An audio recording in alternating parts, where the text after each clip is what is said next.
നമസ്കാരം. പ്രവാസി മലയാളിയിലേക്ക് സ്വാഗതം. ഇന്നത്തെ പ്രവാസി ലോകത്തെ വാർത്തകൾ ഒറ്റനോട്ടത്തിൽ. സൗദി അറേബ്യയിൽ 45 പേർക്ക് കൂടി കോവിഡ് വൈറസ് ബാധ സ്ഥിരീകരിച്ചതായി ആരോഗ്യ മന്ത്രാലയം പുറത്തുവിട്ട രേഖകൾ വ്യക്തമാക്കുന്നു. 24 മണിക്കൂറിനിടെ രാജ്യത്താകെ 3 മരണം കൂടി റിപ്പോർട്ട് ചെയ്തതായി അധികൃതർ അറിയിച്ചു. നിലവിലെ അസുഖബാധിതരിൽ 48 പേർ സുഖം പ്രാപിച്ചു. രാജ്യത്ത് ഇതുവരെ റിപ്പോർട്ട് ചെയ്യപ്പെട്ട ആകെ കോവിഡ് കേസുകളുടെ എണ്ണം 5,47,179 ഇതിൽ 5,36,226 പേർ രോഗമുക്തരായി. ബഹ്റൈനിൽ കോവിഡ് ലക്ഷണങ്ങളുള്ള 32-കാരനായ സ്വദേശിയിൽ നിന്ന് രോഗം ബാധിച്ചത് 8 പേർക്ക്. ഒരു ഒത്തുചേരലിൽ പങ്കെടുക്കുന്നതിനിടെ ഇയാളുമായി പ്രാഥമിക സമ്പർക്കത്തിൽ ഏർപ്പെട്ടവരാണ് ഈ 8 പേരും. യുവാവിന്റെ ഭാര്യ, മക്കൾ, ഭാര്യ, സഹോദരി, ബന്ധുക്കൾ, സുഹൃത്തുക്കൾ എന്നിവർക്കാണ് കോവിഡ് പകർന്നത്. കോവിഡ് രോഗികളുടെ സമ്പർക്ക പട്ടികയിലുള്ളവരെ കണ്ടെത്തുന്നതിന്റെ ഭാഗമായി ബഹ്റൈൻ ആരോഗ്യ മന്ത്രാലയമാണ് ഈ വിവരം ഇന്നലെ പുറത്തുവിട്ടത്. അതേസമയം കോവിഡ് പോസിറ്റീവായ 2 വയസ്സുള്ള പ്രവാസി കുട്ടിയിൽ നിന്ന് മാതാപിതാക്കളും സഹോദരങ്ങളും ഉൾപ്പെടെ കുടുംബത്തിലെ 5 പേർക്ക് കോവിഡ് ബാധിച്ചു. കുവൈറ്റിൽ പ്രവാസി ഇന്ത്യൻ നേഴ്സിനെ ആത്മഹത്യ ചെയ്ത നിലയിൽ കണ്ടെത്തി. ആശുപത്രിയിലെ ശുചിമുറിയിലാണ് 35-കാരിയായ നേഴ്സിനെ മരിച്ച നിലയിൽ കണ്ടെത്തിയത്. വാട്ടർ ഹോസ് പൈപ്പ് കഴുത്തിന് ചുറ്റും കുരുക്കിയാണ് ഇവർ ആത്മഹത്യ ചെയ്തതെന്ന് അറബ് ടൈംസ് റിപ്പോർട്ട് ചെയ്തു. ഷഹീൻ കൊടുങ്കാറ്റ് ഒമാൻ തീരത്തോട് അടുക്കുന്നു. മസ്കറ്റിൽ നിന്ന് 650 കിലോമീറ്റർ അകലെയാണ് കൊടുങ്കാറ്റിന്റെ പ്രഭവ കേന്ദ്രം. പൊതുജനങ്ങൾ ജാഗ്രത പാലിക്കണമെന്ന് സിവിൽ ഏവിയേഷൻ അതോറിറ്റി നിർദ്ദേശിച്ചു. ഞായറാഴ്ച മുതൽ ശക്തമായ മഴയ്ക്ക് സാധ്യതയുണ്ട്. മസ്കറ്റ് മുതൽ ബാത്തിന വരെ കനത്ത മഴ പെയ്യും. 150 മുതൽ 600 മില്ലിമീറ്റർ വരെ മഴ ലഭിച്ചേക്കുമെന്നാണ് കാലാവസ്ഥാ നിരീക്ഷണ കേന്ദ്രം അറിയിച്ചിരിക്കുന്നത്.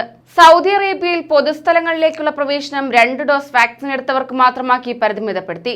ഈ മാസം 10-ന് രാവിലെ 6 മുതൽ നിയമം പ്രാബല്യത്തിൽ വരുമെന്ന് ആഭ്യന്തര മന്ത്രാലയം അറിയിച്ചു. വാണിജ്യ, വ്യാപാര, കായിക, വിനോദ, ടൂറിസം കേന്ദ്രങ്ങളിലേക്കും ബസ്, ട്രെയിൻ, വിമാനം തുടങ്ങി പൊതുഗതാഗത സേവനത്തിനും ഇത് ബാധകമാണ്.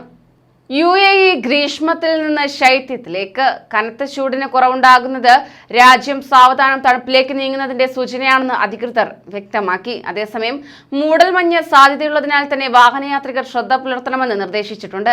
കാലാവസ്ഥയിൽ ഉണ്ടാകുന്ന മാറ്റങ്ങളെക്കുറിച്ച് മുന്നറിയിപ്പുകളും നൽകിയിട്ടുണ്ട്. ശൈത്യകാലത്തിലേക്ക് രാജ്യം കടക്കുന്നതിനാൽ തന്നെ ഒക്ടോബർ മാസത്തിൽ കാലാവസ്ഥയിൽ പ്രകടമായ വ്യത്യാസങ്ങളും അന്തരീക്ഷ താപനിലയിൽ കാര്യമായ കുറവും ഉണ്ടാകുമെന്നാണ് കാലാവസ്ഥാ പ്രവചനം. ഒമാനിൽ റെസിഡന്റ് കാർഡുകൾ പുതുക്കാൻ 2 ഡോസ് വാക്സിനേഷൻ നിർബന്ധമാക്കി. സർക്കാർ, സ്വകാര്യ മേഖലയിലെ ജീവനക്കാർക്ക് ജോലി സ്ഥലങ്ങളിൽ പ്രവേശിക്കാനും 2 ഡോസ് വാക്സിൻ നിർബന്ധമാണ്.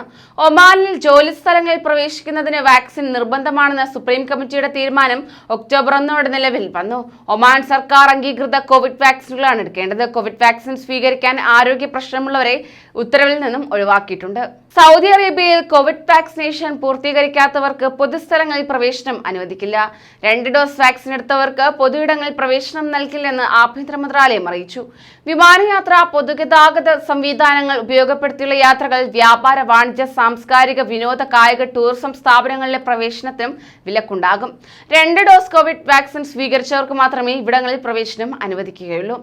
18 മാസത്തെ ഇടവേളയ്ക്ക് ശേഷം ഒമാനിലെ ഏതാണ്ട് എല്ലാ ഇന്ത്യൻ സ്കൂളുകളുടെയും വാതിലുകൾ ഞായറാഴ്ച മുതൽ വിദ്യാർത്ഥികൾക്കായി തുറക്കും. നവംബറോടെ എല്ലാ ക്ലാസുകളും തുറക്കുന്ന രീതിയിലേക്കാണ് സ്കൂളുകൾ ഷെഡ്യൂൾ തയ്യാറാക്കിയിരിക്കുന്നത്.